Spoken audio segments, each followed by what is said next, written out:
चलिए एवरीवन, कैसे हो आप सब लोग। आई रियली होप आप सब लोग बहुत अच्छे होंगे। Side your SST रीचो।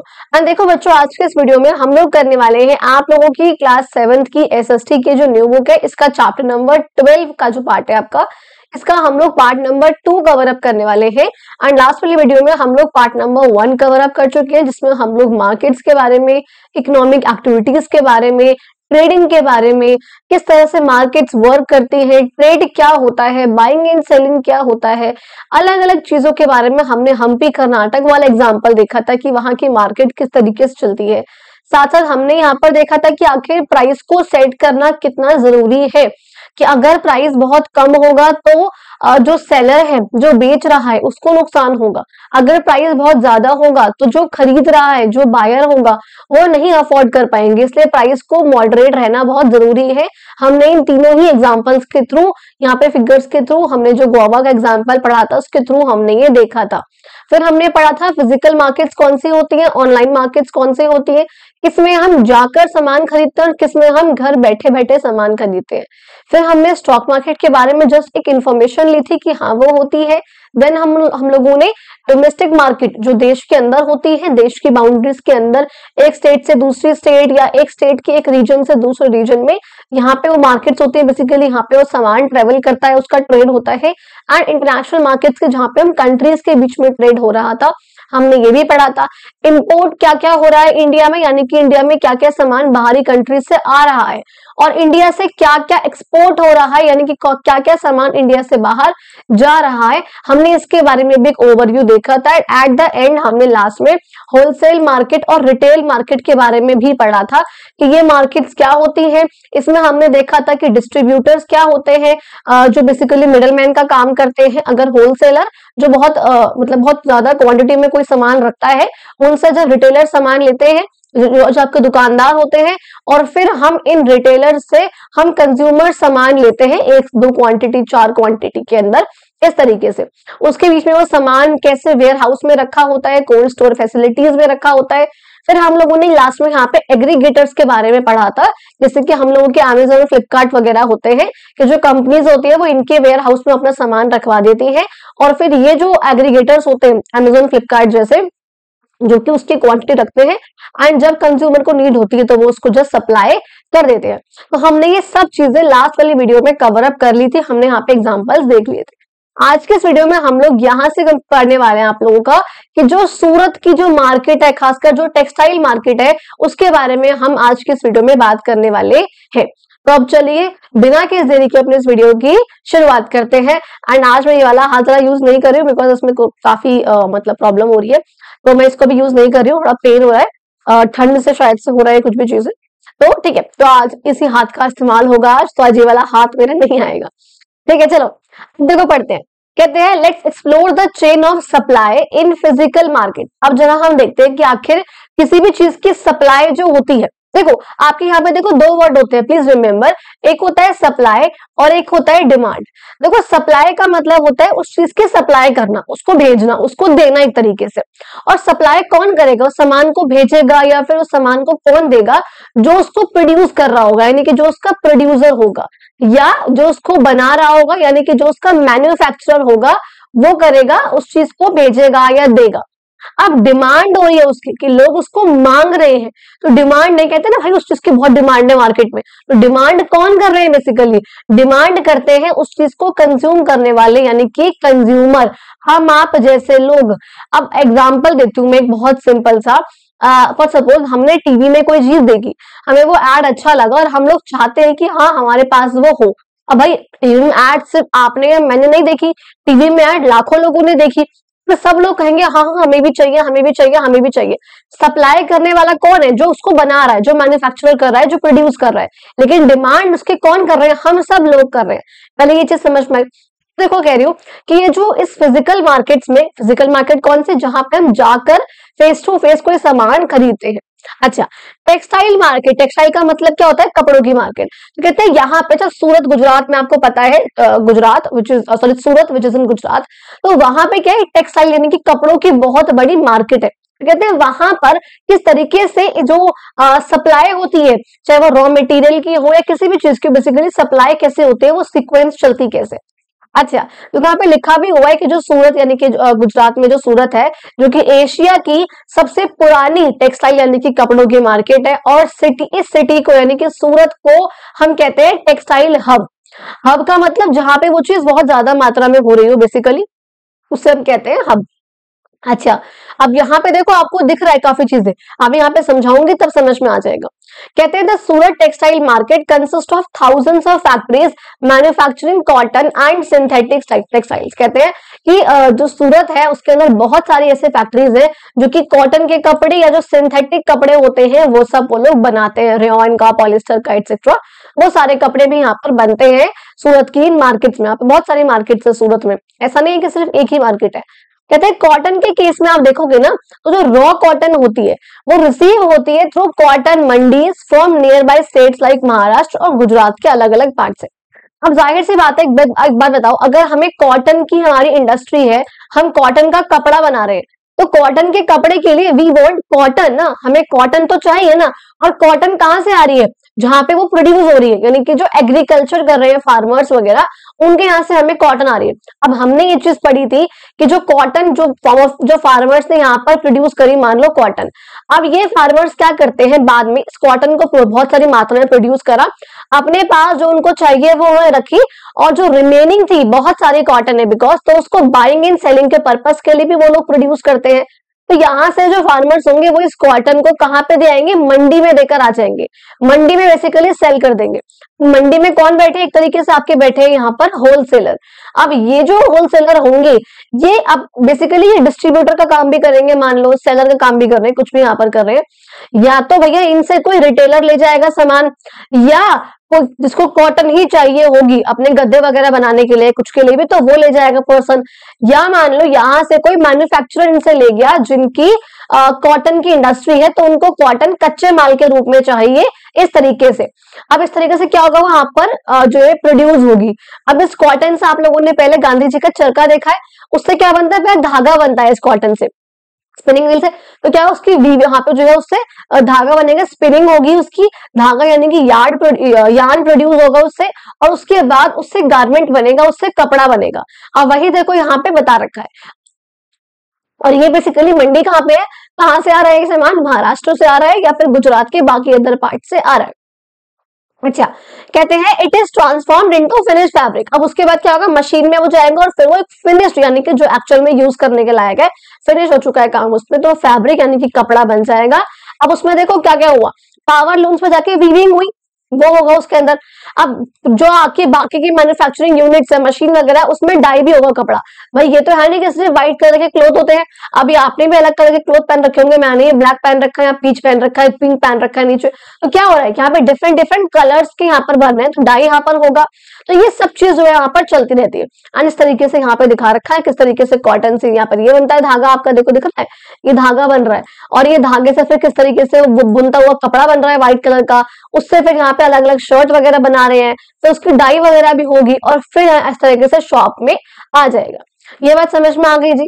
अब देखो यहाँ पे कहते हैं द फिनिश प्रोडक्ट। अब ये जो फिनिश प्रोडक्ट आया है इस फैब्रिक से, इस कपड़े से जो बना है, is traded by manufacturing units in the wholesale market. अब ये क्या करेंगे, जिन्होंने बनाया है, जो प्रोड्यूसर्स है, वो होलसेल मार्केट में जाएंगे और बहुत बड़ी बड़ी क्वांटिटीज में होलसेलर को दे देंगे। अब होलसेलर्स यहाँ पे क्या करेंगे, छोटे छोटे शॉपकीपर्स वगैरह को ये लोग उस सामान को, उस प्रोडक्ट को डिस्ट्रीब्यूट करेंगे, या बड़े बड़े रिटेल स्टोर्स में करेंगे, चाहे अपनी कंट्री में करो चाहे आप आउट ऑफ कंट्री करो, हमारा काम था आपको देना, आपको दे दिया है। अब यहाँ पर ये होलसेलर्स चाहे स्मॉल शॉपकीपर्स को दे और चाहे वो बड़े बड़े रिटेलर्स को, बिग स्टोर्स को दे, किसी को भी दे, वो उनकी अपनी इच्छा है। कहते हैं they also assess how much product is required by the retailers.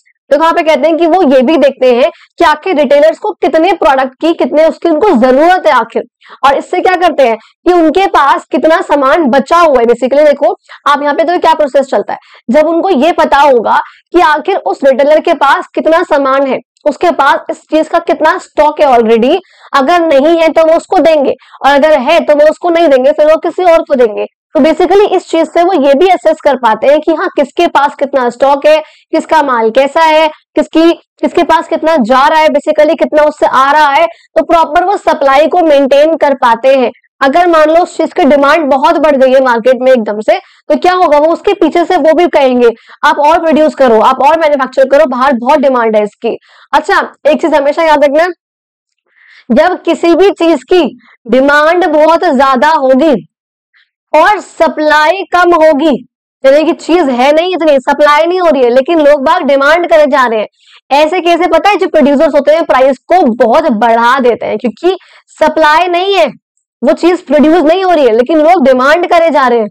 तो क्या करा भैया, प्राइस बढ़ा दो, ताकि अब कम लोग डिमांड करेंगे उसको, क्योंकि प्राइस बढ़ जाएगा तो सारे लोग अफोर्ड नहीं कर पाएंगे, ये चीज रहती है। और अगर सप्लाई खूब सारी है, डिमांड अगर खूब बेसिकली कम है या अगर नॉर्मल है, तो इस केस में प्राइस जो है वो रिड्यूस ही रहता है, नॉर्मल ही रहता है। ये बात समझ में आ गई। अब देखो यहाँ पे आपको कुछ चीजें यहाँ पे दिखा रखी है बेसिकली कि कहाँ पे क्या क्या प्रोड्यूस हो रहा है, रॉ कॉटन की सप्लाई यहाँ पर कहाँ कहाँ से हो रही है सूरत में, वो यहाँ पर दिखा रखा है कि आपके महाराष्ट्र से, मैंने कहा कि महाराष्ट्र से आती थी रॉ कॉटन जो कच्ची कॉटन है, और सूरत के अलावा जो एरियाज है वहां से भी जो है कॉटन आया करती थी इस सूरत वाले एरिया में। अच्छा जी, गुजरात के डेफिनेटली। ओके, अब देखो यहाँ पे बेसिकली आपको कुछ ये दिखा रखा है, सूरत का मैप है बेसिकली, ये सूरत जो शहर है उसका मैप है, ये ब्लू वाला पार्ट ये सूरत है। देखो इसके अंदर एक नदी यहाँ पर बह रही है, येलो वाला देखो यहाँ पे टेक्सटाइल की मार्केट है, यहाँ पर ये दिखा रखी है काफी बड़ी बेसिकली। फिर यहाँ पे इधर पोर्ट्स दिखा रखे हैं, केवाला पोर्ट है, केवाला पोर्ट है, अभी नाम बताऊंगी, अभी आपसे पूछेंगे कि नाम क्या है।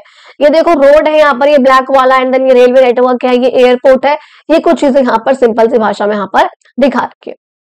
अच्छा, अब देखो यहाँ पर कहते हैं मिस आउट नहीं करना, Surat is home to largest diamond industry in the world. ऐसा नहीं है कि यहाँ पे सिर्फ और सिर्फ आपको कपड़ा मिलेगा, लेकिन नहीं, यहाँ पे डायमंड की इंडस्ट्री भी यहाँ पर बहुत बड़ी है। कहते हैं 1.5 मिलियन जो आर्टिसंस वगैरह हैं बेसिकली, जो अपने हाथ से कलाकारी करते हैं, हाथ का काम करते हैं, वो होते हैं इन सारी एक्टिविटीज में इन्वॉल्व, की बहुत बड़े स्केल पे, गाइगेंटिक जिजांटिक स्केल पे उन डायमंड्स को कट करते हुए, उनको पॉलिश करते हुए, बेसिकली इतने लोग यहाँ पर लगे हुए हैं अपने हाथ से करने के लिए। मशीन्स का इस्तेमाल मतलब इसमें नहीं करा जा रहा है, हाथों का इस्तेमाल हो रहा है, आर्टिसंस इसलिए हमने बोला है। ट्रेड जो है बहुत यहाँ पर अच्छा खासा होता है, 16वीं सेंचुरी से होता आ रहा है। और ये जो सिटी की लोकेशन है ऑन द वेस्ट कोस्ट पे, हमने देखा कि ये सिटी जो है देखो कहाँ पर है, बिल्कुल वेस्ट कोस्ट पे, बिल्कुल किनारे पे आपकी क्या कहते हैं उसको, वेस्ट को क्या कहते हैं, पूरा पश्चिमी तट पर है मतलब बेसिकली, ठीक है। तो ओके, कहते हैं it led to setting up of ports and port. अब जाहिर सी बात है, अगर वहां पे आपके सूरत की सिटी बिल्कुल पोर्ट, बिल्कुल कोस्ट पर है, तो वहां पे पोर्ट्स का होना, रेलवे नेटवर्क्स का होना, रोड नेटवर्क्स का होना, ये बहुत जाहिर सी बात है, खासकर पोर्ट का होना, ताकि वो सामान जब कोस्ट पे है तो यहाँ पे शिप के थ्रू उस पर आराम से आप सामान लोड कराओगे, और क्योंकि सी यहाँ से कनेक्ट है तो हम अलग अलग जगहों पे यहाँ से जो सामान है अपना वो भेज सकते हैं। आपको दिख रहा है यहाँ पे आपके पोर्ट वगैरह स्टैब्लिश है, जैसे मान लो उस तरीके से, यहाँ पे देखो ये रहा पोर्ट, यहाँ पे एक ही पोर्ट अंदर नदी किनारे है, तो यहाँ पे सामान जो आप लोड कराओगे एंड वो सामान यहाँ से होता हुआ निकल जाएगा, and all over the world वो यहाँ पे ट्रेड कर सकते हैं इनके थ्रू। तो दोनों ही यहाँ पर क्या है, ये पोर्ट्स भी यहाँ पर दिखा रखे। अच्छा, अब देखो अगर आपसे यहाँ पर पूछा जाए कि आखिर ये कौन से पोर्ट है, जो कि नीचे पूछा जा रहा है आपसे, देखो एक यहाँ में से यहाँ पर एक और इम्पोर्टेंट पोर्ट था, बट वो भी यहाँ पे मेंशन नहीं, बिकॉज थोड़ा सा वो अलग जगह पर है बेसिकली, तो इसलिए यहाँ पे उसका नाम नहीं दिया हुआ है कांडला पोर्ट का। बट बाकी यहाँ पर जो एक वाला पोर्ट है, this is called Hazira port, and एक ये वाला पोर्ट है जिसका नाम है मगदल्ला कोट बोल रही हूँ, पोर्ट, ठीक है। तो पोर्ट क्या है, बेसिकली शिप्स का मतलब जहाँ पे हार्बर हम करते हैं प्रॉपर, तो उसको फिर सामान आप लोड कराओगे वहां से ना, ऑल ओवर द वर्ल्ड वो सामान जो है फिर वो ट्रेड उसका हो जाएगा, बाइंग एंड सेलिंग उसकी होती रहेगी। अब देखो नेक्स्ट हम बात करेंगे तो role of markets in peoples lifes. आखिर लोगों की जिंदगियों में मार्केट का क्या रोल रहता है, क्या इफेक्ट पड़ता है, क्या उसका इन्फ्लुएंस रहता है। हमने देखो भाई ऊपर भी ये चीज देखी है कि आखिर मार्केट का लोगों की इकोनॉमिक लाइफ पर बहुत इम्पैक्ट पड़ता है अच्छा खासा। It facilitate transaction between producers and consumers. Producers जो सामान को प्रोड्यूस कर रहा है, कंज्यूमर जो उसको कंज्यूम कर रहा है, इन दोनों के ही बीच में ट्रांजैक्शन कराना, इन दोनों के ही बीच में ट्रेड कराना किसका काम है, मार्केट्स का काम है। बिकॉज लोग मार्केट में जाकर ही जो है सामान की बाइंग एंड सेलिंग करते हैं। अब चाहे वो मार्केट फिजिकल मार्केट हो, चाहे वो मार्केट ऑनलाइन मार्केट हो, डजंट मैटर, लेकिन मार्केट में जाकर ही वो चीज हो रही है ना, ऐसा नहीं है कि आप घर बैठे हो और मैं इस टेबल को खरीद लूं, मतलब क्या, मतलब कोई लॉजिक ही नहीं बन रहा ना। या तो मैं ऑनलाइन खरीदूंगी इस टेबल को, या मैं जाकर फिजिकली खरीदूंगी इस टेबल को, मतलब कौन सी लॉजिक है ये? इलॉजिकल वाली बात शायद मैंने खुद भी कर दी, बट ठीक है। यहाँ पे कहते हैं it helps individuals, households, businesses access goods and services that they need and can not produce themself. भाई जाहिर सी बात है, ऐसा तो नहीं है ना कि मैं टेबल को खुद बनाने बैठ जाऊंगी या लैपटॉप को मैं खुद बनाने बैठ जाऊंगी, नहीं ना। तो हम क्या करते हैं कि जो भी बिजनेस है उनका फायदा हो सके, मैं अपनी नीड को पूरी कर सकूं। भैया हाउस होल्ड पर्सन है, इंडिविजुअल है, कुछ भी है, जरूरी नहीं कि हम हर एक गुड को खुद बना सके। क्या मैं रिंग लाइट खुद से बनाने बैठूंगी या क्या मैं ये फोन खुद से बनाने बैठूंगी? नहीं ना। या जो पर्सन मतलब क्या ही होगा ना। तो हम क्या करेंगे, हम किसी और से सामान को खरीद लेंगे। खरीदेंगे तो कहाँ पे? मार्केट में जाकर ना, चाहे ऑनलाइन और चाहे आपका वो। तो जो चीज हम खुद प्रोड्यूस नहीं कर सकते हम उसको खरीद लेते हैं बेसिकली। सिंपल सी बात है। कहते हैं इस सेक्शन में आप कुछ और भी अदर डायमेंशंस देखोगे कि आखिर मार्केट्स का रोल क्या है, ऑल्दो आप इसमें एक नेगेटिव रोल भी आएगा, वो भी यहाँ पे देखोगे। कहते हैं आकृति की बात कर रहे हैं, प्रोफेशनल आर्टिस्ट है वो बेसिकली, जो कि ऑयल पेंटिंग्स बनाती हैं। तो देखा है ना, जो ऑयल पेंटिंग्स ग्लास पे बनती है वो बनाती है बेसिकली, उनके कैनवस पे बनता है। कैनवस इज बेसिकली व्हाइट, देखो वहां रखा है, तो दिखाती है आपको, मुझे काफी वो करना पड़ेगा। और वो भी उन्होंने पैक कर रखा है, मतलब कुछ किसी और वीडियोस के लिए। कहते हैं उनके जो पेंटिंग्स है वो काफी अप्रिशिएटेड, मतलब काफी उनकी प्रशंसा करी जाती है। But she finds it difficult to find buyers. लेकिन देखो जाहिर सी बात है, हर एक पर्सन पेंटिंग वगैरह को खरीदना इतना पसंद नहीं करता है। लाइक स्पेशली मतलब मुझ जैसा इंसान हो इस काइंड ऑफ स्टिंजी, तो वो बंदा सोचता है कि क्या इसमें पैसे डालना यार, हट, मैं क्या करना है पेंटिंग खरीद के, मतलब क्या ही हो जाएगा। तो हम लोग यूजुअली नहीं करते हैं। तो वो कहते हैं कि उनको भी बायर यानी कि जो खरीदने वाले हैं वो उनको नहीं मिल पाते हैं आसानी से, और वो बहुत टेंशन में रहती है इसी बात से कि हाँ वो अपनी पेंटिंग कहाँ पे सेल करे और किस प्राइस पे वो सेल कर रहे हैं अपनी पेंटिंग्स को। अब देखो जो हमने ऊपर गुआवास का केस पढ़ा था, अमरूद वाला जो केस पढ़ा था, जहां पे हमने प्राइस का काफी फ्लक्चुएशन देखा था। प्राइस ना तो बहुत बड़ा होना चाहिए, ना बहुत कम होना चाहिए, और ना अब यानी कि बीच का प्राइस जो है वो होना चाहिए। तो उनके जैसा नहीं है जहां पे आराम से उनको बायर्स वगैरह मिल जा रहे हैं, उनको यहाँ पर उनकी पेंटिंग्स के लिए बायर्स नहीं मिलते हैं। तो यहाँ पे आपको जस्ट यहाँ पे स्टोरी दिखा रखी थी।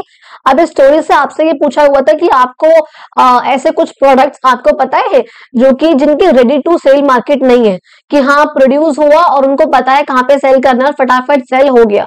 ऐसी बहुत चीजें आज के टाइम पे हैंडीक्राफ्ट गुड्स भी उनमें से एक है कि जिनके पास रेडी टू सेल मार्केट नहीं है। तो कहते हैं किस तरीके से वो उन लोगों को अफेक्ट करता है जो खरीदना चाहते हैं या बेचना चाहते हैं, और कहते हैं कौन कौन से ऐसे तरीके हो सकते हैं जिससे बेसिकली जो आर्टिस्ट है वो अपने बायर्स को खरीद सकते हैं अपने काम के, मतलब जो भी उन्होंने प्रोड्यूस करा है उसको खरीदने वाले उनको मिल जाए, उसके लिए क्या ऐसा हो सकता है। तो आई थिंक आज के टाइम पे सबसे बेस्ट एग्जांपल है उसका सोशल मीडिया। अगर आप कुछ भी बना रहे हो, आप कोई सामान प्रोड्यूस कर रहे हो, आप कुछ मैन्युफैक्चर कर रहे हो, अपने हाथ की कलाकारी दिखा रहे हो, आप कुछ भी कर रहे हो और आप चाहते हो उसको सेल करना, please post it on social media.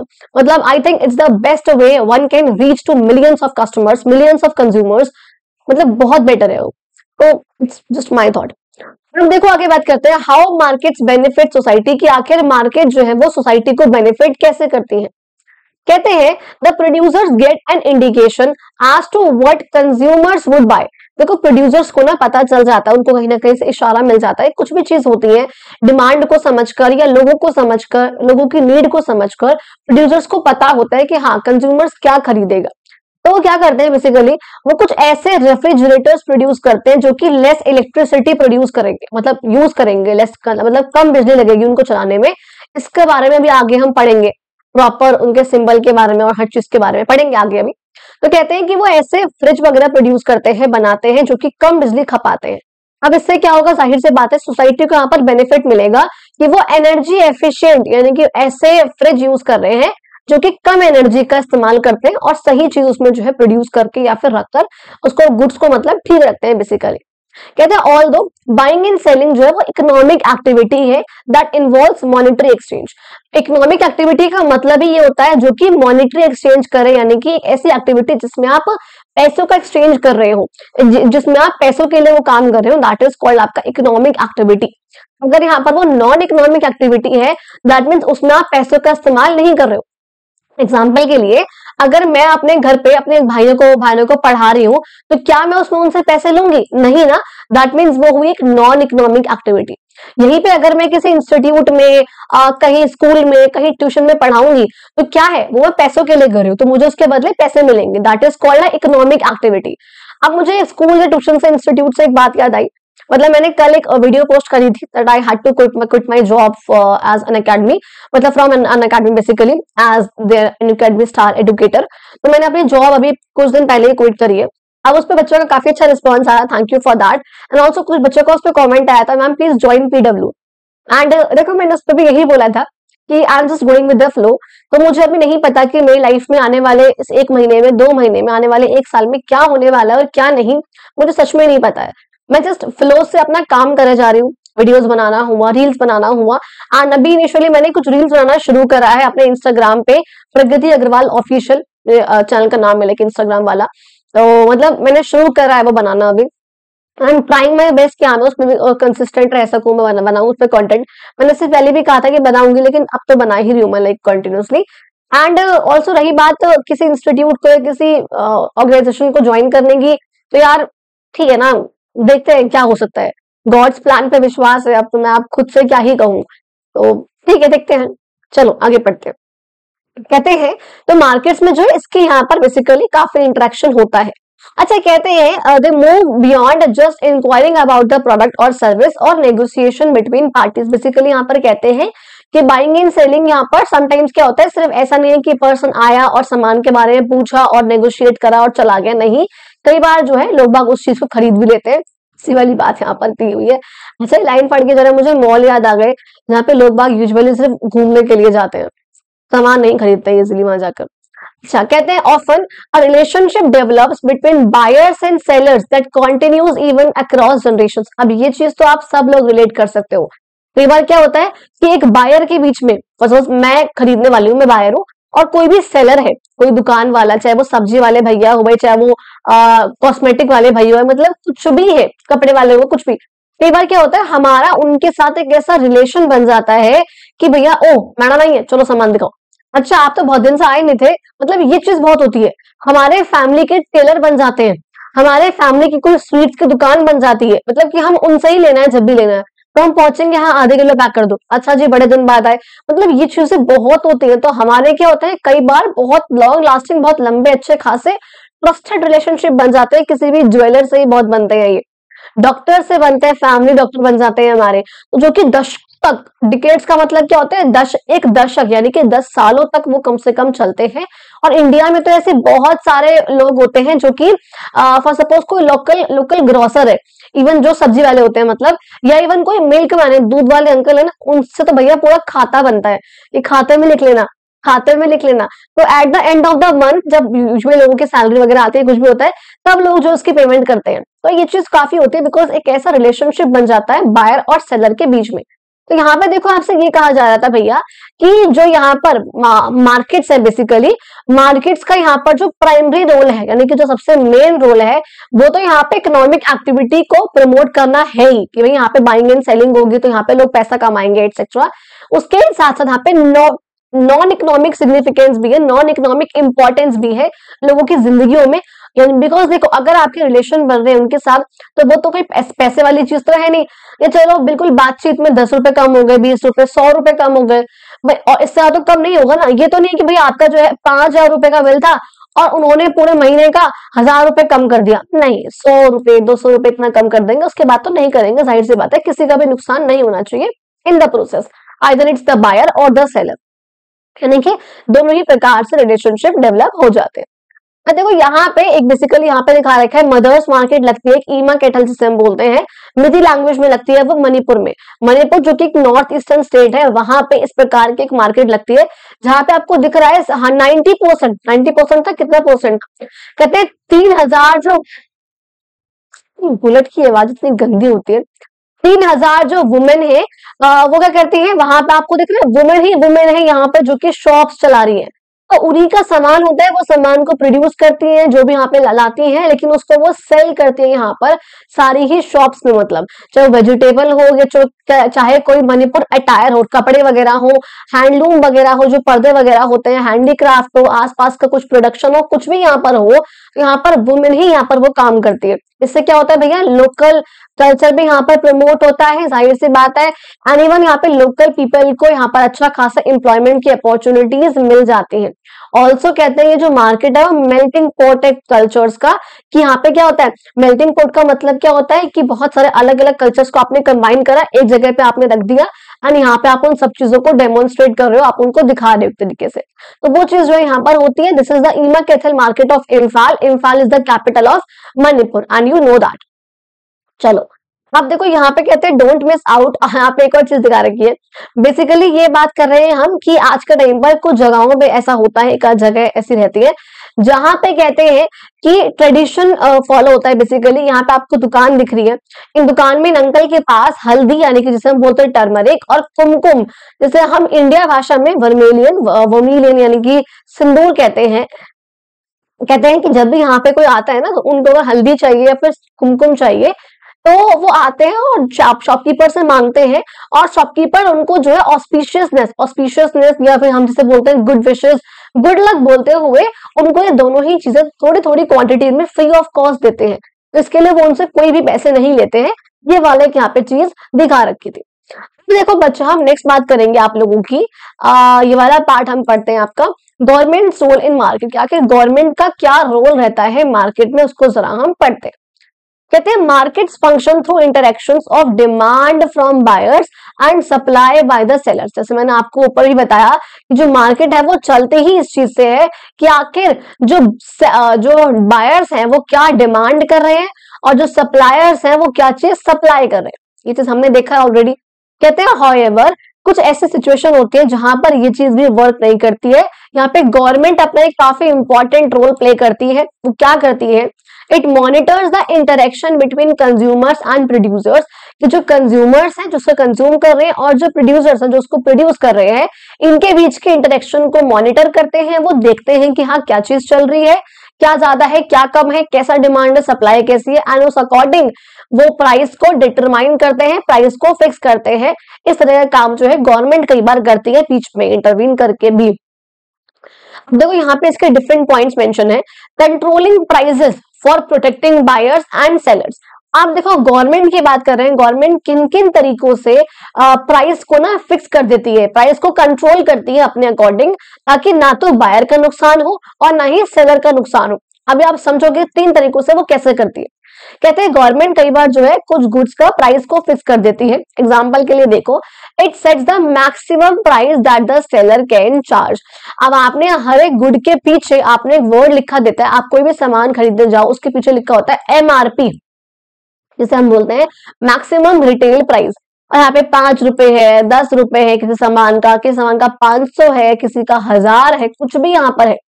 अब वो क्या है, वो मैक्सिमम रिटेल प्राइस है, जिस प्राइस पे मैक्सिमम एक रिटेलर उसको चार्ज कर सकता है किसी भी कंज्यूमर को सेल करने के लिए। Retailer is who, a shopkeeper. ठीक है, अगर फॉर सपोज एग्जांपल देती हूँ, कोई भी सामान था, मान लो एक शर्ट है, एक शर्ट की एग्जांपल बहुत ध्यान सुनना, एक अच्छा बता रही हूँ। एक शर्ट है जिसकी बनने की कॉस्ट है, जो प्रोड्यूस हुआ है ना, वो कॉटन को लगा के या जो भी कच्चा माल लगा है, बटन लगे हैं, यहाँ पे बिजली की कॉस्ट लगी है, कुछ भी लगा है, तो सामान को प्रोड्यूस करने में जो कॉस्ट आई है शर्ट को, मान लो वो आई है आपकी 300 रुपए। कितनी आई है? 300 रुपए उस शर्ट की प्रोड्यूसिंग कॉस्ट है। अब जब ये प्रोड्यूसर आगे शर्ट को एक होलसेलर को सेल करेगा, जाहिर सी बात है अपने प्रॉफिट निकालेगा, तो उसने उसको सेल करा 400 रुपए में। ठीक है जी। अब इस प्राइस को भैया जो है अब आगे जो होलसेलर होगा वो उसको रिटेलर को देगा, जाहिर सी बात है। अब जब वो गुड्स का प्रोडक्शन हो रहा है तो यहाँ पे गवर्नमेंट ने पहले उसका प्राइस कर दिया भैया फिक्स, कि इतना ही प्राइस जो है उसका हो जाएगा, उससे चेक वेक करके सपोज देखकर प्राइस जो है वो फिक्स हो चुका है। तो उसका जो MRP अब रिटेलर ने सेट करा है, मान लो वो करा है अपना प्रॉफिट वगैरह सब लगा के 550 रुपए। एक तरीके से रिटेलर ने इस सामान को सिर्फ खरीदा था 400 रुपए में और उसको सेल कितने में कर रहा है? 550 रुपए। लेकिन ये उसका MRP है अब, कि अब जो वो रिटेलर होगा, जो दुकान वाला है, वो 550 रुपए से ऊपर नहीं आपसे चार्ज कर सकता। अगर आप शॉप पे वो शर्ट लेने जाओगे और उस पर MRP लिखा है 550, चाहे 500 रुपए देकर आओ, नेगोशिएशन करके डिस्काउंट करवा के कुछ भी करा के, लेकिन आप 550 से ऊपर तो बिल्कुल भी नहीं देकर आओगे, बिकॉज वो उसका मैक्सिमम प्राइस है। तो यानी कि ये एक प्राइस होता है जो कि गवर्नमेंट ने यहाँ पर सेल कर रखा होता है कि इतना ये जो है वो हो सकता है। तो बेसिकली क्या हुआ, ये उसने किसने करा कि जो बायर है वो मतलब बेसिकली उनकी प्रोटेक्शन के लिए करा कि उनका नुकसान ना हो। अच्छा, फिर यहाँ पे कहते हैं कुछ और यहाँ पे एसेंशियल गुड्स होते हैं बेसिकली जो बहुत जरूरी है आपके लिए, सर्विसेज लाइफ सेविंग ड्रग्स यानी कि जो मेडिसिन वगैरह होती हैं उनका थोड़ा सा हाँ प्राइस उनके थोड़े से ज्यादा होते हैं, यूजुअली ऐसा रहता है।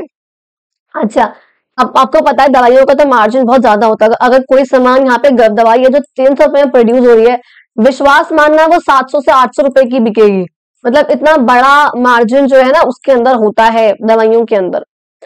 अच्छा, अब देखो एक और यहाँ पे कहते हैं, एक और इंस्टेंस की बात करते हैं जहां पे गवर्नमेंट ने सेट कर रखा है price, minimum price at which the essential agriculture products, चाहे व्हीट है, चाहे पैडी यानी कि चावल है, चाहे मक्का है, वो बिक सकते हैं। एग्जाम्पल के लिए पता है क्या होता है, अब इससे क्या होगा, आप ये क्या है बेसिकली मतलब दिस इज कॉल्ड आपका MSP. MSP is what, minimum support price. क्या है ये, मिनिमम सपोर्ट प्राइस। अब इसका मतलब क्या है, मान लो यहाँ पर फार्मर ने चावल प्रोड्यूस कर, चावल प्रोड्यूस करे जब उन्होंने, तो उसको प्रोड्यूस करने में उनकी कॉस्ट आई भैया 300 रुपए, और जब वो मार्केट में जाके उसको सेल कर रहे हैं तो उनका यहाँ पे हो रहा है लॉस, बिकॉज यहाँ पे जो होलसेलर बैठे हैं उनके पास बहुत सारे फार्मर्स अपना सामान सेल करने के लिए, तो वो इसको 300 रुपए में खरीद नहीं रहे। वो कह रहे हैं देने आए तो 250 रुपए में दो हमें, हम इससे ऊपर का नहीं लेंगे। वो कह रहा है नहीं यार मैं इनको दूंगा तो मेरा तो लॉस हो जाएगा। अब यहाँ पे गवर्नमेंट ने इंटरवीन करा और गवर्नमेंट ने हर एक क्रॉप का प्राइस फिक्स कर दिया है, which is called minimum support price, कि इतने प्राइस पे चाहे तुम्हारा कोई भी सामान है, मान लो ये 300 रुपए है, 300 रुपए का सामान था, गवर्नमेंट ने फिक्स कर रखा कि हम जो है ना 2 रुपए किलो के भाव से हर एक सामान जो है तुमसे लेंगे, 2 रुपए किलो के भाव से चावल हम तुमसे लेंगे। अब यहाँ पे फॉर सपोज उनका ये था, अगर एग्जाम्पल के लिए लूं, मान लो उनका था ये 30 किलो, मैं बहुत कम बोल रही हूँ वैसे तो, चलो मान लो उनका ये अच्छा मान लो यहाँ पर कि गवर्नमेंट ने यहाँ पे प्राइस फिक्स कर रखा है 2 रुपए किलो, तो अगर उनका सामान ये 15 किलो का भी है तब भी यहाँ पर उनको यहाँ पर 300 रुपए आराम से गवर्नमेंट से मिल जाएंगे। उनका सामान तब भी शायद से मान लो 10 किलो होगा, 10 किलो का प्राइस वो कह रहे थे 300 रुपए। क्या हुआ, गवर्नमेंट यहाँ पे कह रही है मैं तुमसे 2 रुपए किलो के भाव से लूंगी, जो भी यहाँ पे सामान लूंगी तुम यहाँ पे अपना सामान मेरे को दे दो। अब अगर वो यहाँ पे गवर्नमेंट को दे देंगे तो उनका यहाँ पर फायदा ही हो जाएगा, 300 रुपए में आराम से सामान चला जाएगा उनका। 10 किलो का सामान था हालांकि, लेकिन वो 10 किलो का होगा तो हालांकि इसके भाव से 200 रुपए का जाएगा, लेकिन मान लो ये सामान उनका 15 किलो का ही था, मान लो ये सामान उनका 15 किलो का ही था और 15 किलो के सामान को वो लोग 250 में ले रहे थे। उनको याद आया कि नहीं गवर्नमेंट ने प्राइस फिक्स कर रखा है कि अगर तुमसे कोई भी मार्केट में सामान ना ले वाला, तुम अपनी क्रॉप को लेकर मेरे पास आ जाना, मैं तुमसे वो क्रॉप ले लूंगा उतने ही प्राइस पे जो मैंने सेट कर रखी है। अब ये किस लिए करा गवर्नमेंट ने, ताकि फार्मर्स का नुकसान ना हो, उसके लिए करा। ये गवर्नमेंट ने करा ताकि बायर्स का नुकसान ना हो। यहाँ पे देखो एक और आएगा लास्ट, कि गवर्नमेंट ने यहाँ पे मिनिमम वेजेस भी फिक्स कर रखे हैं कि यहाँ पर जो एम्प्लॉइज काम करते हैं ताकि उनकी फेयर पेमेंट हो सके।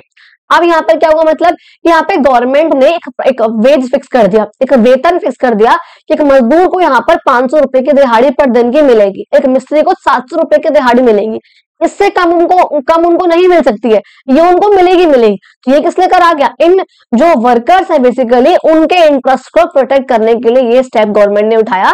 इस तरीके से हमने देखा कि गवर्नमेंट किस तरीके से इंटरवीन करके प्राइसेस को फिक्स कर देती है ताकि किसी का भी, बायर का, सेलर का, किसी वर्कर का, फार्मर का, प्रोड्यूसर का, किसी का भी नुकसान ना हो। आपको ये बात क्लियर हुई? यहाँ पे हम थोड़ा सा लेट हो गया, हमें कंफ्यूज हो गए हम लोग, बिकॉज मुझे यहाँ पर ये था कि कितने का ही ये बैठ जाएगा ताकि मैं उसका फायदा हो जाए, बट ठीक है हम नॉर्मल पे आ गए। अब देखो बच्चा, हम लोग नेक्स्ट आपका पढ़ेंगे नेक्स्ट पॉइंट। कहते हैं however government needs to carefully implement such price limits. हालांकि गवर्नमेंट को बहुत ध्यान से ऐसी प्राइस पे लिमिट लगानी पड़ती है, क्योंकि अगर प्राइस बहुत कम हो गया तो जो प्रोड्यूस कर रहे हैं उनको नुकसान हो जाएगा, अगर बहुत हाई हो गया तो कंज्यूमर्स को नुकसान हो जाएगा, जाहिर सी बात है ये तो।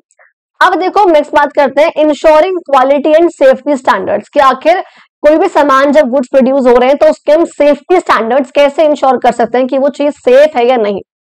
कहते हैं गवर्नमेंट का काफी रोल रहता है ensuring the welfare of consumers, कि कंज्यूमर्स का भला ही हो, नुकसान ना हो, और कोई भी अगर अनफेयर प्रैक्टिस हो रही हो जो कि उनके अगेंस्ट हो, तो उस पे तो उनसे भी जो है उनको बचाने का गवर्नमेंट का काफी काम होता है, उसका रोल होता है। गवर्नमेंट इंश्योर करती है that the manufacturers follow the required quality and safety standards, यानी कि जो मैन्युफैक्चरर है वो प्रॉपर जो गवर्नमेंट ने सेफ्टी के स्टैंडर्ड्स मेंशन कर रखे हैं, जो गवर्नमेंट ने कोई भी सामान को प्रोड्यूस करते हुए क्वालिटी के स्टैंडर्ड्स रख रखे हैं, क्वालिटी में कॉम्प्रोमाइज ना हो।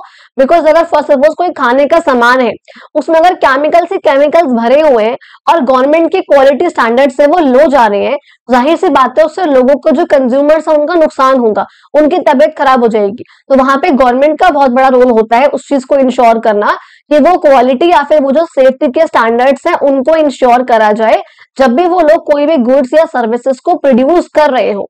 जाहिर सी बात है। अच्छा, फिर कहते हैं एग्जाम्पल के लिए आप देखो, जो फार्मास्यूटिकल कंपनीज होती है, यानी कि जो दवाई वाली कंपनीज होती है जो कि दवाइयां बनाती हैं, they manufacture medicine for treating diseases. भाई किसी बीमारी के लिए वो लोग क्या करती हैं, दवाइयां बनाती हैं। अब गवर्नमेंट वहां पर भी प्रोसीजर सेट करती है कि आखिर किस तरीके से इन मेडिसिन का अप्रूवल होगा, उनका सैंपल टेस्ट जाएगा चेक करने के लिए कि आखिर जो आपने दवाई बनाई है क्या वो क्वालिटी के स्टैंडर्ड या सेफ्टी स्टैंडर्ड्स को मतलब अप्रूव करती है, क्या वो उसके अंडर आ रही है, क्या वो ठीक है। अगर होगी तभी वो चीज मार्केट में आएगी, अदरवाइज वो नहीं आएगी। ये जाहिर सी बात है, बिकॉज कंज्यूमर की हेल्थ से बड़ा कुछ भी नहीं है। अब देखो बात करते हैं mitigating the external effects of market. मैंने अभी आपको कहा था कि मार्केट से कई बार थोड़े से नुकसान भी होते हैं, वो क्या नुकसान होता है उसी की बात कर रहे हैं। तो उससे हम कैसे उसको मिटिगेट कर सकते हैं, कैसे हम उन नेगेटिव इंपैक्ट्स को कम कर सकते हैं, उसकी यहाँ पर बात करी गई। कहते हैं कई बार जो मार्केट होती है समटाइम्स उसके बहुत ऐसे इम्पैक्ट इफेक्ट हो जाते हैं beyond the selling and buying. तो खरीदने या बेचने से अलावा भी मार्केट के कुछ इम्पैक्ट होते हैं। वो क्या होते हैं, तो कई बार ना मार्केट्स में कुछ ऐसे गुड्स की प्रोडक्शन हो रही होती है जो कि एनवायरनमेंट को पोल्यूट कर सकते हैं, एनवायरनमेंट को नुकसान पहुंचाते हैं। जाहिर सी बात है, आपको पता है जो एसयूपी होती है, एसयूपी का मतलब सिंगल यूज प्लास्टिक जो होती है, वो तो मतलब बहुत नुकसान पहुंचाती है, मतलब बहुत ज्यादा, मतलब क्योंकि आपको पता है वैसे भी कि जो प्लास्टिक है वो नॉन बायोडिग्रेडेबल है, यानी कि अगर वो जमीन पे पड़ी हुई है, मिट्टी के ऊपर पड़ी हुई है, 10 साल बाद आओगे तभी पड़ी ही मिलेगी, वो घुल नहीं जाती है मिट्टी में। आप पेपर को डालोगे ना, पेपर डिजोल्व हो जाएगा, आप कपड़ा डालोगे कपड़ा भी डिजोल्व हो जाएगा 10 साल बाद, 50 साल बाद। लेकिन प्लास्टिक नहीं होगी, प्लास्टिक डिग्रेड होती ही नहीं है, वो ऐसी गंदी ऐसी पड़ी रहती है, बायोडिग्रेडेबल नहीं है वो। कहते हैं गवर्नमेंट का वहां पर भी काफी इंपॉर्टेंट रोल रहता है इसके अंदर। अगर मान लो आप एसयूपी को प्रोड्यूस कर रहे हो, आपको पता है काफी हेल्थ रिस्क रहेगा कंज्यूमर को, एनवायरनमेंट को काफी पॉल्यूट करेगी, वहां पे क्या करते हैं गवर्नमेंट इंटरवीन करती है। इंटरवीन करती है मतलब बेसिकली उसमें घुसेंगी गवर्नमेंट और स्ट्रिक्ट रेगुलेशन, मतलब कोई ना कोई स्ट्रिक्ट लॉ यहाँ पर ले आएंगे, कुछ ना कुछ यहाँ पर करेंगे ताकि इन नेगेटिव इम्पैक्ट्स को कम करा जा सके। अच्छा, आपको याद है प्लास्टिक के बदले कुछ टाइम पहले वो आया था कि क्लोथ की पन्नियां वगैरह वो सब यूज करना है। हर मतलब ये 10% भी मैं कहूंगी शायद सही फॉलो हुआ है, 100% में से 10% भी शायद सही फॉलो हुआ होगा। बिकॉज एट द एंड आपने alternate option at the affordable rate आपने प्रोवाइड नहीं करे। अगर गवर्नमेंट ने कहा है कि प्लास्टिक की पन्नियां यूज नहीं होंगी, तो आप उसी रेट में या सस्ते रेट में या हल्का बहुत बहुत जरा सा महंगे रेट में कुछ ना कुछ तो आप ऑल्टरनेटिव लेकर आओ ना। आप खुद कपड़े के वो लेकर आओ, आप अपने यहाँ पर आप हर एक शॉप्स पे, आप जो खासकर गवर्नमेंट ऑफिसेज है आप वहां पे रखना बंद कराओ, आप सोशल मीडिया के थ्रू अवेयरनेस कैंपेन चलाओ, आप कुछ तो करो ना। आप गवर्नमेंट काम नहीं करती है एट द एंड, एंड बस आके कोई भी लॉ पास कर दिया कल से प्लास्टिक की पन्नियां यूज नहीं करी जाएंगी। अरे भाई उसका ऑल्टरनेटिव तो लेकर आओ ना, आप लोगों को प्रोवाइड करो वो चीज, तो करो ना। और फिर अगर तब भी आपको किसी के यहाँ दिखे तो आप पेनल्टी लगाओ, काम धाम करना नहीं है यार। अब देखो कहते हैं similarly the government puts in place systems to monitor the weights and measures of the packaged product to check the net quantity contained in the package। कहते हैं गवर्नमेंट भैया क्या करती है कि जो पैकेज प्रोडक्ट होते हैं उनको प्रॉपर उनकी क्वांटिटी मेजर करती है, कितनी क्वांटिटी है, उसका वेट क्या है, सब कुछ यहाँ पे देखती है, जाहिर सी बात है। अब देखो यहाँ पे एक लाइन लिखी हुई है, कहते हैं कि जो ये प्रैक्टिस है ना, मतलब ये जो चलता आ रहा है, ये जो रूलर्स हैं वो अपने कंज्यूमर्स की प्रोटेक्शन करते हैं, ये कोई नई बात नहीं है। क्योंकि आपने देखा होगा पुराने समय से ये चीज चलती आ रही है कि भाई हम ये बोल रहे हैं कि जो गवर्नमेंट है आज के टाइम की वो कंज्यूमर्स के इंटरेस्ट को प्रोटेक्ट कर रही है। तो कहते हैं ये चीज कोई आज की मॉडर्न इंडिया की नहीं है, ये बहुत पुराने समय से चलती आ रही है। आपने कौटिल्य के अर्थशास्त्र में ये चीज पढ़ी, मतलब ये नाम आपने पढ़ा है कौटिल्य के अर्थशास्त्र के बारे में, तो वहां पे एक चीज लिखी हुई थी बहुत प्रॉपर वे में कि जब भी किसी डब्बे में करके, आपने देखा है ना, हम मान लो आप किसी भी शॉप पे जाओगे, आप घी लेने जाओगे, तो कहते हैं कि वो जिस कंटेनर में करके वो घी आपको देते हैं ना, अब जब उसको वो नाप रहे होते हैं बेसिकली, थोड़ा बहुत तो वेट उस डब्बे का होता है, एंड साथ साथ थोड़ा बहुत ऐसा घी होता है जो कि उस डब्बे के अंदर चुपका रह जाता है और उसका वेट उसके अंदर हो चुका है। तो कहते हैं इससे क्या होगा कि घी जो डब्बे में चुपका रह गया, आप जब उसको पन्नी में पलट के किसी कंज्यूमर को दोगे तो उसके पास जो चुपका हुआ घी था वो रह गया, वो तो आपके पास रह गया। उसका जो मतलब बेसिकली मान लो एग्जाम्पल के लिए, ये आपकी वेइंग कोई वो है, मतलब आपने इसके ऊपर एक मशीन है, इसके ऊपर आपने घी रखा, आप उस डब्बे में करके घी दे रहे हो, आपने नाप लिया 1 किलो घी चाहिए, आपने डब्बे में नाप लिया, ये हो गया 1 किलो घी, आपने पन्नी में पलटा, आपने वो घी उनको दे दिया, ऐसे होता है।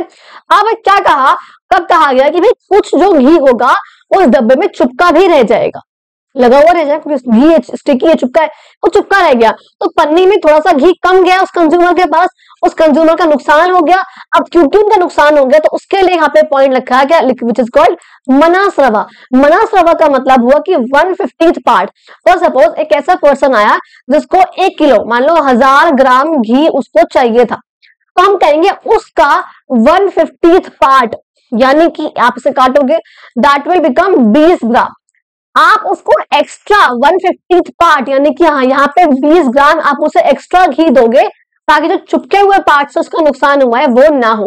मतलब ये दिखा रखा है किस तरह से पहले के रूलर्स वगैरह थे कौटिल्य के टाइम पे, एटसेट्रा, चाणक्य वगैरह, तो वो कितने ज्यादा लोगों का अपने ध्यान रखते थे, अपने जो बेसिकली लोग हैं उनका। कहते गवर्नमेंट भी इस तरीके से यहाँ पे रूल्स वगैरह बनाती हैं ताकि मार्केट आराम से काम कर सके, आराम से यहाँ पे फेयरली काम हो, सही तरीके से हो, फेयर तरीके से हो, कंज्यूमर्स का एक्सप्लॉइटेशन यानी कि उनके साथ टॉर्चर, अत्याचार वगैरह वो चीज ना हो। अब देखो हम नेक्स्ट बात करेंगे प्रोवाइडिंग क्या है, पब्लिक गुड्स। पब्लिक गुड्स की को प्रोवाइड करना, बेसिकली ऐसे गुड्स जो गवर्नमेंट प्रोवाइड कर रही है, जाहिर सी बात है वही आपके हैं पब्लिक गुड्स। कहते हैं प्रोड्यूसर्स यहाँ पे कोई भी सामान को बनाते हैं और फिर उसको सेल करते हैं, कोई भी सर्विस को सेल करते हैं, तो उनका मेन मोटिव होता है उनका प्रॉफिट अर्न करना, जाहिर सी बात है। लेकिन कुछ ऐसे गुड्स होते हैं जो producers do not expect to make a profit on, कि जो बनाने वाला पर्सन है, कुछ ऐसे गुड्स होते हैं जिसपे वो प्रॉफिट नहीं सोचता, वो जस्ट बनाता है वेलफेयर करने के लिए। और यूजुअली ऐसे काम कौन करती है, गवर्नमेंट करती है, because at the end government का काम है लोगों का भला करना, वेलफेयर करना। उसका यहाँ पे हर जगह प्रॉफिट नहीं अर्न कर सकती है ना गवर्नमेंट।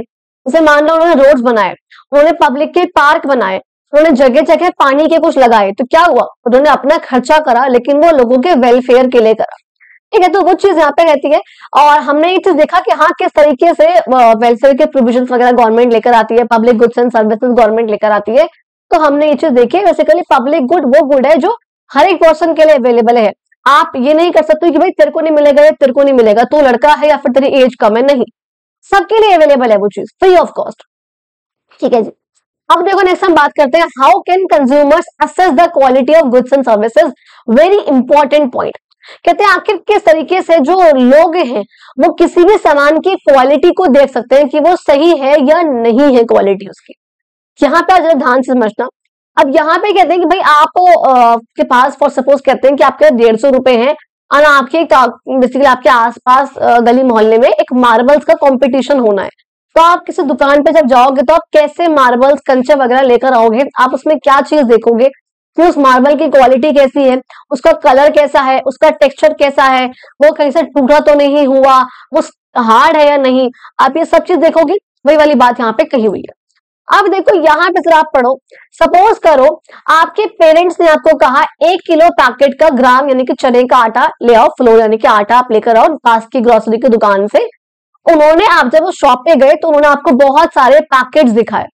कहते हैं हर एक पैकेट पे ये चीज कॉमन है जो लिखी होती है। अब वो क्या क्या चीज है, पहली बात हर एक पैकेट पे लिखी होती है नेट क्वांटिटी, कि आखिर उस चीज की क्वांटिटी कितनी, कितना आपको उसमें मिल रहा है, ये हुई नेट क्वांटिटी। एक आपकी लिखी होती है मैन्युफैक्चर MFG डेट यानी कि मैन्युफैक्चरिंग डेट, कि आखिर वो चीज कब मैन्युफैक्चर होती है। फिर लिखी होती है एक्सपायरी डेट, कि डेट बिफोर, कहते हैं ना कि बेस्ट बिफोर डेट, कि आप इससे पहले उसको यूज कर लो बिकॉज तब तक वो एक्सपायर हो जाएगा, तो एक्सपायरी डेट उसके तो लिखी होती है। यहाँ पे देखो हर एक प्रोडक्ट का लिखा होता है बैच नंबर, जिससे हम उस प्रोडक्ट को थोड़ा सा ट्रैक वगैरह करने में हमें काफी हेल्प मिल जाती है। दिस इज कॉल्ड आपका बैच नंबर।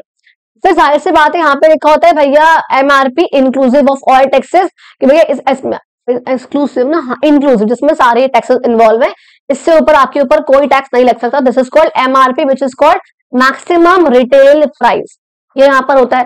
अच्छा फिर देखो यहाँ पर लिखा हुआ भाई बेस्ड इन इंडिया है हमारी, उसके बारे में लिखा हुआ है।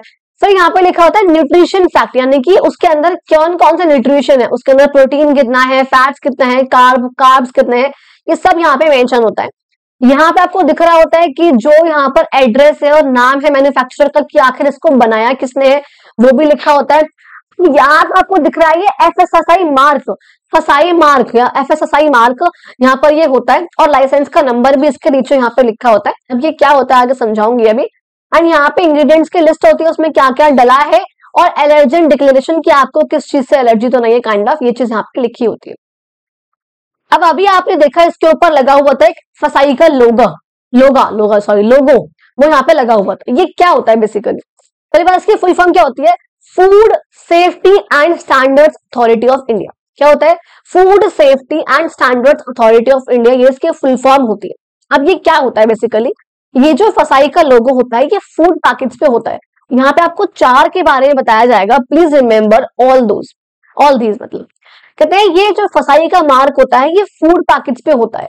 ये इसलिए होता है कि गवर्नमेंट ने भैया इसको चेक कर लिया है और इस पे ठप्पा लगा दिया है कि हाँ जी आप इसको कंज्यूम कर सकते हो, ये कंज्यूम करने के लिए बिल्कुल सेफ है। तो आपको प्लीज याद रखना फसाई मार्क है तो ये किसके लिए, फूड के लिए। तो food safety and standards authority of India, ये इसकी फुल फॉर्म होती है।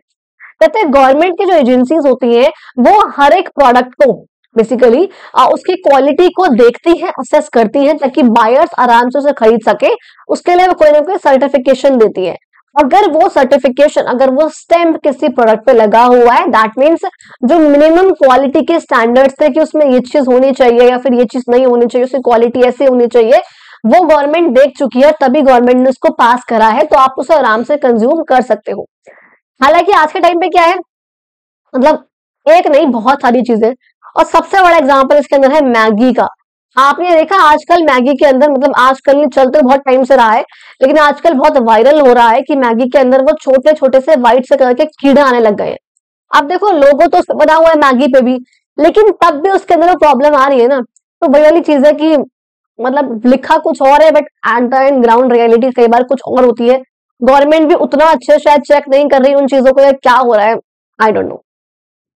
अब देखो फिर यहाँ पे जिस तरह से फसाई मार्क होता है वो फूड के प्रोडक्ट्स पे होता है, खाने के सामान पे होता है, सेम ऐसे ही एक आईएसआई मार्क होता है। क्या होता है, आईएसआई मार्क होता है, आपने कई बार सुना होगा, बेसिकली इलेक्ट्रिकल अप्लायंसेस पे होता है, खासकर आप जो आपका होता है ना प्रेस वगैरह होती है यूजुअली, उन सब पे ये बहुत होता है। पेपर पे होता है आईएसआई मार्क। तो बेसिकली इसको bureau of Indian standards BIS जो है वो उसको इशू करता है, और इलेक्ट्रिकल अप्लायंसेस पे, कंस्ट्रक्शन के मटेरियल्स पे, ऑटोमेटिक टायर वगैरह पे होता है, ये पेपर पे होता है, ये देखने के लिए कि हाँ जी क्वालिटी जो है वो ठीक है और आप इसका इस्तेमाल कर सकते हो। तो आईएसआई मार्क किस पे हुआ, इलेक्ट्रिकल अप्लायंसेस पर हुआ। अच्छा अब यहाँ पे दिख रहा है आपको एग मार्क, AGMAR के दिख गया। अब एग से पता चल गया AG आ गया, यानी कि एग्रीकल्चर के गुड्स पर ही होगा। तो जो वेजिटेबल्स होती हैं, फ्रूट्स होते हैं, सीरियल्स हैं यानी कि गेहूं वगैरह है, दालें हैं, स्पाइसेस हैं और शहद वगैरह है, इन सब पे लगा होता है एग मार्क कि हाँ जी इनकी क्वालिटी भी गवर्नमेंट ने देख ली, आप इसे भी कंज्यूम कर सकते हो। फिर यहाँ पे जो कुछ इलेक्ट्रॉनिक आइटम्स होते हैं, स्पेशली फ्रिज हो गया आपका, खासकर इसमें मैंने सबसे ज्यादा देखे हैं, ये टीवी हो गया, लैपटॉप हो गया, इन सब पे होता है ये एसी वगैरह, एसी में भी बहुत होता है B स्टार रेटिंग। आपको यहाँ पे दिख रहा है ये इस तरीके से स्टार बने होते हैं इसके अंदर, इसे हम बोलते हैं B स्टार रेटिंग। B का क्या मतलब होता है, B का मतलब होता है ब्यूरो ऑफ एनर्जी एफिशिएंसी। जो हम ऊपर बात कर रहे थे, गवर्नमेंट क्या करती है, जो प्रोड्यूसर्स हैं वो कई बार ऐसे सामान को प्रोड्यूस करते हैं जिसकी डिमांड अच्छी खासी हो, तो ताकि क्या हो, जैसे हमने एग्जांपल देखा था ऊपर फ्रिज का, कि फ्रिज जो है, जो रेफ्रिजरेटर्स होते हैं वो एनर्जी एफिशिएंट होते हैं, जो कि चलेंगे ज्यादा लेकिन एनर्जी वो कम खाएंगे ताकि आपका बिल कम आए। तो वही यहाँ पर कहते हैं it's B stands for bureau of energy efficiency, कि जिस पर भी ये होता है ना, और जितने ज्यादा स्टार्स होंगे, 5 स्टार्स है या 4 स्टार्स है या 3 स्टार है या 2 है, तो जितने ज्यादा स्टार होंगे दैट मीन्स वो जो अप्लायंस है वो उतनी ही कम इलेक्ट्रिसिटी लेगा और आप उसे आराम से इस्तेमाल कर सकते हो, ताकि आपका बिल भी जो है वो कम आएगा, एनवायरमेंट के लिए भी वो यूजफुल रहेगा इस तरीके से। अच्छा, उसके बाद देखो कहते हैं ऑन द अदर हैंड आप देखोगे परचेज के डिसीजन जो होते हैं ना वो, अच्छा हमें कोई सामान परचेज करना है या नहीं करना वो सिर्फ और सिर्फ उसके प्राइस पे डिटरमाइन नहीं करता है, उस पर डिपेंड नहीं करेगा, बल्कि उस सामान की मार्केट में क्या रेपुटेशन है उस पर भी बहुत डिपेंड करेगा। और रेपुटेशन कैसे बनती है? वर्ड ऑफ माउथ, किसी के मुंह से बनती है। मैं गई, मुझे वो सामान बहुत अच्छा लगा, मैं कहूंगी भाई उसका यूज करियो, पता है बहुत अच्छी है वो चीज। अच्छा, मैं उसके पास जाऊंगी, पता है वो यूज करियो। आज उसको मैंने बताया वो किसी और के पास जाएगा, हाँ पता है मैंने भी यूज किया था बहुत अच्छा था, प्रगति बता रही थी कि काफी अच्छा होता है। मतलब और मुंह से किस चीज की रेपुटेशन बन रही है। अगर मुझे चीज बहुत बेकार लगे किसी कंपनी की, मैं कहूंगी है उसकी लिपस्टिक मत खरीदियो, उसका लिप ग्लॉस मत खरीदियो, उसका बैग मत खरीदियो, उसका लैपटॉप मत खरीदो, बहुत बेकार होता है। क्या रेपुटेशन जो है कैसे बन रही है? वर्ड ऑफ माउथ के थ्रू बन रही है। ठीक है, तो ये वाली बहुत इंपॉर्टेंट जो है चीज यहाँ पर होती है, जो किसी भी सामान का की परचेज कितनी होगी उस बात पे ये भी डिपेंड करेगा। कहते हैं ऑनलाइन रिव्यूज से, फीडबैक से जो मिलता है, ये भी चीज यहाँ पे बेसिकली काफी डिटरमाइन करती है, इन्फ्लुएंस करती है कि हम वो चीज को खरीदेंगे या नहीं खरीदेंगे। ऑनलाइन हम कोई भी सामान खरीदते हैं, मैं तो खासकर उस चीज का रिव्यू बहुत मतलब जरूर पढ़ती हूँ, क्योंकि सामान होता कुछ और है, रिव्यू में कुछ और होता है, तो मुझे बहुत गुस्सा आता है। इसलिए मैं पहले रिव्यू में जाकर उसका रिव्यू पढ़ती हूँ कि हाँ लोगों ने क्या लिखा है उसके बारे में, फिर सामान लिया और क्या दिक्कत। अब देखो आपका चैप्टर हो गया बच्चा खत्म। एक बार जरा हम लोग बिफोर में मूव ऑन जरा पढ़ लेते हैं।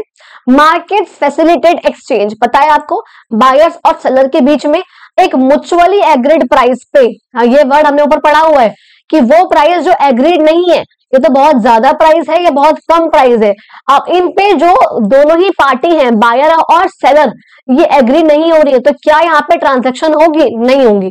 तो जब एक म्यूचुअली दोनों के द्वारा एग्री करा हुआ प्राइस होगा, जो कि डिमांड और सप्लाई के थ्रू आता है, उससे डिटरमाइन होता है बेसिकली, जब वो होगा तभी एक्सचेंज हो सकेगा। कहते हैं markets have a chain of participants, भाई मार्केट्स में बहुत से प्रकार के लोग होते हैं, मैन्युफैक्चरर्स होते हैं, उसके बाद होलसेलर्स होते हैं, डिस्ट्रीब्यूटर्स होते हैं, रिटेलर्स होते हैं, एग्रीगेटर्स भी होते हैं, सब यहाँ पर होते हैं, जो कि यहाँ पर उस गुड को फाइनल कंज्यूमर तक वो लोग पहुंचाते हैं। यहाँ पे एग्रीगेटर्स भी जरा ऐड कर लेना, जैसे कि अमेजोन, फ्लिपकार्ट, मिंत्रा, मीशो, ये सब हो गए, क्योंकि इनका गुड नहीं है, इन्होंने प्रोड्यूस नहीं करा है, बस के पास रखा हुआ था। ठीक है, कहते हैं markets are also places for interaction as they bring people together and enable exchange of ideas and tradition. भाई जाहिर सी बात है, तो 4 लोग मिलकर मार्केट जाएंगे या मार्केट में 4 लोग मिलेंगे, सबके आइडियाज, सबका कल्चर, सबके ट्रेडिशंस सब वहां पे एक्सचेंज हो रहा होगा। पता है वहां पे ऐसे होता है, हाँ पता है मैं मनाली गई थी वहां पे ऐसा हो रहा था, ये चीज बहुत होती है।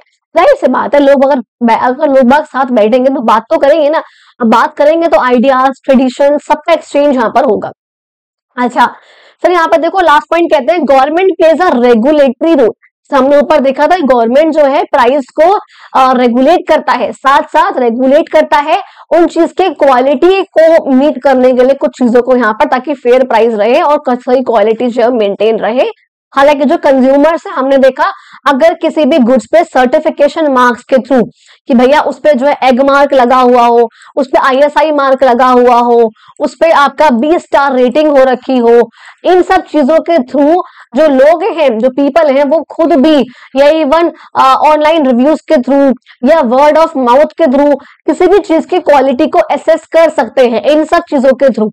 ठीक है, इन सब चीजों के थ्रू जो पीपल है वो खुद भी क्वालिटी को एसेस कर सकते हैं, हालांकि गवर्नमेंट अपने अकॉर्डिंग क्वालिटी को एसेस कर लेते हैं।